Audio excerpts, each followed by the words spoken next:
बस हादसे के बाद से अब सरकार लगातार एक्शन मोड में है। बस हादसे की जांच में एसीबी की एंट्री हो गई है। बस मालिक पर नियमों की अनदेखी करने का आरोप है। नॉन एसी को एसी बस में मॉडिफाई करवाने का भी आरोप है। बस हादसे पर सीएम भजन लाल शर्मा ने खुद एक्शन लिया है और चित्तौड़गढ़ डीटीओ सुरेंद्र सिंह गहलोत निलंबित किए गए हैं। सहायक प्रशासनिक अधिकारी पर भी कार्रवाई हुई है और सीएम ने बसों की सघन जांच के निर्देश दिए हैं। परिवहन विभाग के अधिकारियों के साथ समीक्षा की गई है। जैसलमेर में हुए बस अग्निकांड को लेकर भजन लाल सरकार पूरी तरह से एक्शन मोड में है। मामले की जांच के लिए अब एसीबी की एंट्री हो चुकी है। जांच में सामने आया है कि बस मालिक ने नियमों की अनदेखी की है। नॉन एसी बस को मॉडिफाई करवा लिया था और इसकी भनक परिवहन विभाग को नहीं लगी।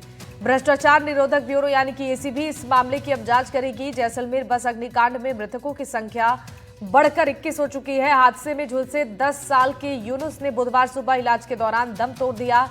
बस बॉडी को अप्रूव करने वाले चित्तौड़गढ़ के कार्यवाहक डीटीओ सुरेंद्र सिंह और सहायक प्रशासनिक अधिकारी चुन्नी लाल को सस्पेंड कर दिया गया है। चित्तौड़गढ़ पंजीयन वाली बस का जैसलमेर में हादसा हुआ तो चित्तौड़गढ़ परिवहन विभाग के अधिकारी भी सख्ती में आ गए। इस बस मालिक की अन्य बसों की भी अब जांच करवाई जा रही है।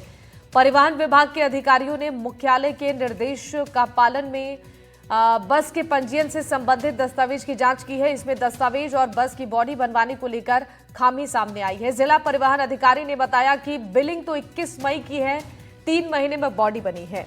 14 दिन में वाहन स्वामी ने क्या परिवर्तन किया ये तो वही बता पाएंगे। डीटीओ ने बताया कि चित्तौड़गढ़ में बस का पंजीयन नियम अनुसार नॉन एसी में किया गया था और इधर सीएम भजन लाल शर्मा ने कार्रवाई करते हुए चित्तौड़गढ़ के डीटीओ सुरेंद्र सिंह गहलोत और सहायक प्रशासनिक अधिकारी चुन्नी लाल को निलंबित कर दिया है।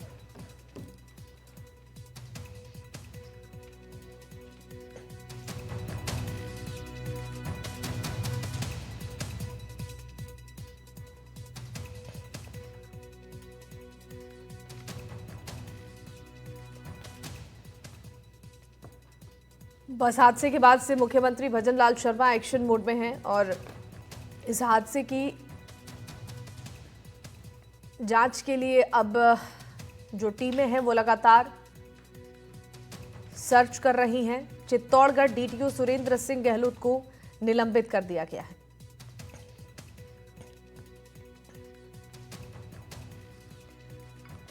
और विश्वास हमारे सहयोगी हमारे साथ जोधपुर से लाइव जुड़ चुके हैं इस खबर पर ज्यादा जानकारी देने के लिए। विश्वास, देखिए इस पूरे मामले को लेकर जांच पड़ताल की बात अब सामने आ रही है और सरकार की ओर से एक्शन भी लिया गया है।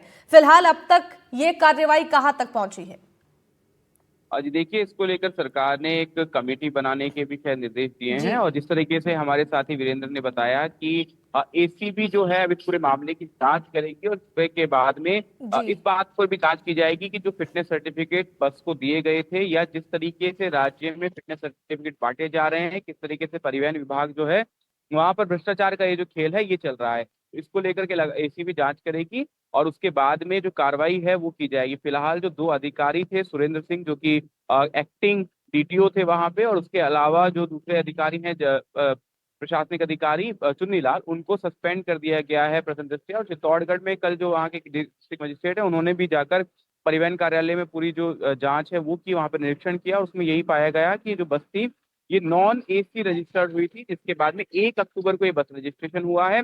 और वहां पर जो अधिकारी थे उनका कहना था कि हमें नहीं पता कि 14 दिन के अंदर जो है मालिक ने क्या कुछ मॉडिफिकेशंस इसमें करवा दिए हैं। मॉडिफिकेशन तो बिल्कुल हुए इसमें, क्योंकि एसी इसको बना लिया गया था और संभवतः वो बड़ी लापरवाही रही, क्योंकि किस तरीके से कंपनी फिटेड जब कोई चीज आती है तो उसमें अन्य कई उपकरणों का ध्यान रखा जाता है। कई जो चीजें होती हैं वो स्टैंडर्ड होती हैं और उसी बस के हिसाब से डिजाइन होती हैं। वेल, जब दूसरी बाहर से कहीं से कोई उसमें मॉडिफिकेशन करवाता है तो वो उस तरीके से नहीं हो पाया शायद वो मॉडिफिकेशन। उसमें शॉर्ट सर्किट के, अन्य हादसों के और अन्य कोई कई लूप होल्स की जो संभावनाएं हैं वो बन जाती हैं। तो इस पूरे मामले में अब जांच के लिए आदेश दे दिए गए हैं। सीएम खुद मौके पर पहुंचे थे रात को ही उस दिन, और उसके बाद उन्होंने जाकर हालातों का जायजा लिया था और उसके बाद में लोगों से मुलाकात की थी। फिलहाल जो शव हैं वो यहाँ पर जोधपुर में है, महात्मा गांधी अस्पताल और एम्स में, वहाँ पर डीएनए की रिपोर्ट का इंतजार है।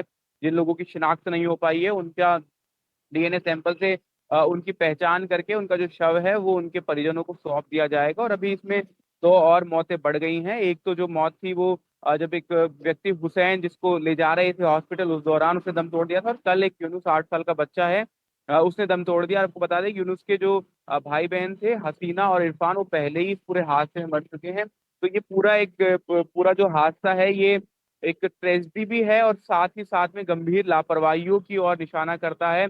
साथ ही एक और बात मैं आपको बताऊं कि जब मैं जैसलमेर गया कल, मैंने वहां लोगों से बात की तो उनका ये भी आरोप था कि अगर शायद जैसलमेर में प्रॉपर बर्न वार्ड होता और प्रॉपर हॉस्पिटल्स होते तो कुछ लोगों की जिंदगी बच जाती, या जिनकी हालत अभी बहुत ज्यादा गंभीर है इस तरह के हाल नहीं होते। क्योंकि शुरुआत में पहले 15 से 20 किलोमीटर दूर उनको जैसलमेर ले जाया गया घटनास्थल से, तो लगभग 1 घंटे का समय वहां लगा। और उसके बाद दोबारा 300 किलोमीटर दूर जोधपुर के लिए उनको रवाना किया गया। तो इसमें जो 4-5 घंटे का ये जो डिले हुआ ट्रीटमेंट में, तो इससे भी जो हालत है वो नाजुक हुई। तो उनके ये भी आरोप थे। तो ये पूरा जो मामला है इसमें यही सामने आ रहा है कि गंभीर ये पूरा हादसा भयावह हुआ, बहुत दुखद ये हादसा, लेकिन गंभीर लापरवाहियां इसमें वाहन चालक की, जो वाहन मालिक हैं उनकी लापरवाही हुई कि उन्होंने किस तरीके से बाद में मॉडिफिकेशन करवाया पैसे बचाने के लिए, जस्ट कि एसी बस नहीं खरीदी और बाद में उसमें एसी लगवा लिया ताकि किराया बढ़ा सकें बसों का। उसके अलावा आप देखिए कि किस तरीके से हॉस्पिटल्स की व्यवस्था पर सवाल उठे। तो ये जो पूरा तमाम ये जो पूरा घटनाक्रम हुआ है इसमें बिल्कुल सरकार अब विश्वास, फिलहाल। आपने बिल्कुल सही कहा कि ये बड़ी एक लापरवाही है। शायद अगर व्यवस्थाएं वहां पर दुरुस्त होती तो ऐसी नौबत नहीं आती, कुछ लोगों की जान बच सकती थी। लेकिन अब जब ये हादसा हुआ है तो इससे क्या सबक लिया जा रहा है? वाहनों की चेकिंग के लिए क्या कोई अभियान शुरू किया गया है?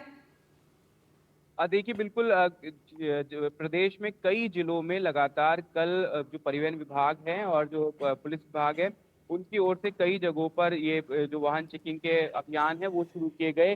कल हमने देखा किस तरीके से जयपुर में, श्री जी। गंगानगर में और अन्य कई जिलों में जो डीटीओ की गाड़ियां हैं, जो आरटीओ की गाड़ियां हैं, उन्होंने चेकिंग की। जब मैं कल जी। रात को ट्रैवल कर रहा था जैसलमेर से जोधपुर, तो यहाँ पर भी कई जगह पर नाकाबंदी करके बसेस को चेक किया जा रहा था, रोका जा रहा था। अन्य वाहनों को भी चेक किया जा रहा था, जो ओवरलोड वाहन रात को सफर करते हैं उनको चेक किया जा रहा था। तो पूरी तरीके से अभी एक्टिंग में तो लग रहा है प्रशासन, मगर सवाल देखिए वही बार बार उठता है कि पिछले 1 वीक से या 10 दिन से हम माने कि कितने हादसे हुए हैं, और जी। उन हादसों में हर हादसा होने के बाद भी क्यों आप जागते हैं?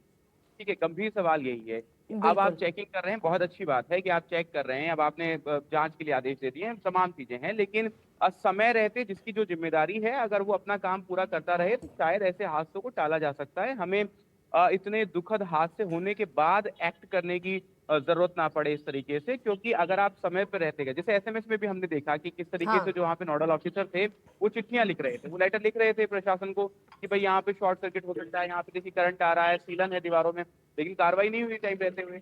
अगर समय रहते जो जिम्मेदार अधिकारी हैं वो अपनी कार्रवाई कर लें, अपना काम कर लें पूरा, तो इस तरह के हादसों से बचा जा सकता है। ये एक सबक है जो लेना चाहिए। बिल्कुल हम हर हादसे से सबक लेते हैं, हर हादसे के बाद में जांच कमेटी बैठती है, हर हादसे के बाद में जांच रिपोर्ट पेश होती है, हर हम्म। हादसे के बाद में कुछ लोगों पे कार्रवाई होती है।